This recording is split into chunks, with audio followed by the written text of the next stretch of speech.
what it takes to build and develop a public-private partnership. I think I have already named at least few elements that I want to show you here in this slide.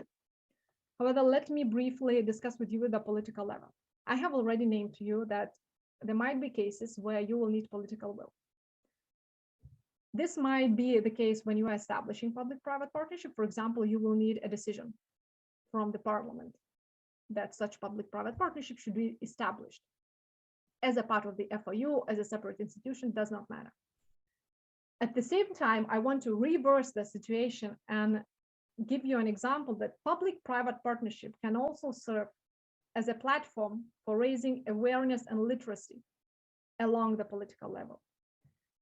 Please believe me, there will be a lot of cases where you will need decisions to be made in the parliament, legislation to be passed, for example, enabling information sharing.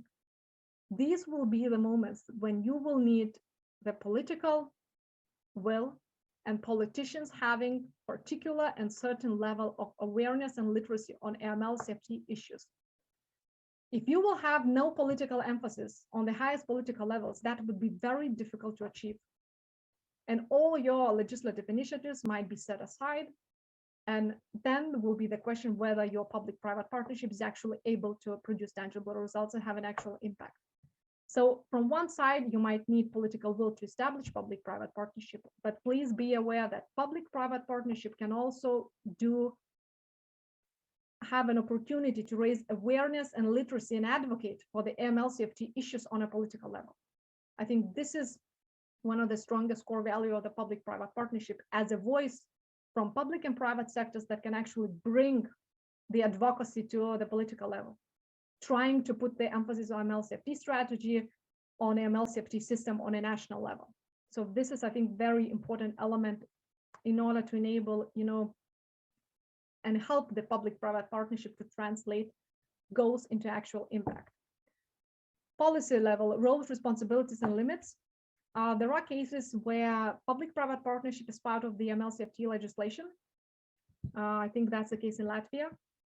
And I think that's a fantastic example, actually, because it's way more easier when the roles and responsibilities of the public-private partnership, which operates as a formal mechanism, when it's actually enshrined in the legislation. Then it's very clear what's the role, what kind of responsibilities and ownership public-private partnership has, and what are their limits to information sharing, for example.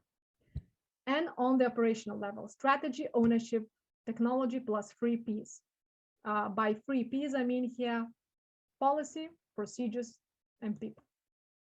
3 elements of strength that will help you to actually build on a solid ground the public-private partnership on the operational level.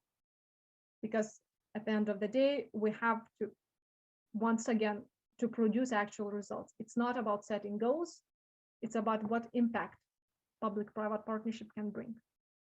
If there is no impact, then there is a question whether your public-private partnership is actually working, or is it just like a formal element of the national MLCFT strategy, for example.